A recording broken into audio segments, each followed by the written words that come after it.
जय जोहार। छत्तीसगढ़ी प्रमुख प्रादेशिक समाचार के संग मैं चुन्नी गजेन्द्र। बीजापुर जिला में माओवादी मन डहर ले लगाए गए प्रेशर आईडी के चपेट में आये छत्तीसगढ़ सशस्त्र बल सीएएफ के एक झन जवान शहीद हो गए। मुख्यमंत्री भूपेश बघेल ये माओवादी घटना के निंदा करत शहीद जवान मन के परिजन मन बर संवेदना जताई।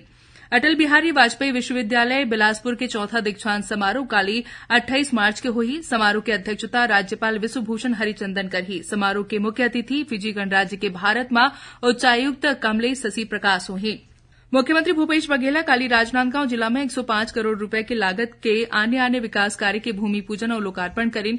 छुरिया विकासखंड में आयोजित कंवर महोत्सव और किसान महासम्मेलन में श्री बघेल कुमरधा और कल्लू बंजारी में सरकारी बैंक और आम गांव में धान खरीदी केंद्र के घोषणा करीन है। प्रदेश में बीते 24 घंटा में अलग अलग हादसा में 5 मजदूर मन के मौत हो गए, उन्हें 3 मजदूर मन घायल हो गए।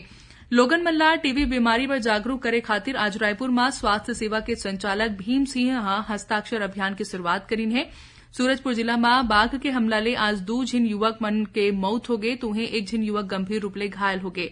भारतीय रेड क्रॉस सोसाइटी के रायपुर स्थित छत्तीसगढ़ शाखा और सहयोग ग्रुप डहाले राष्ट्रीय प्रौद्योगिकी संस्थान में मेगा ब्लड डोनेशन कैंप के आयोजन करेगी से इमा एनआईटी के छात्र छात्रा मन रक्तदान करेन।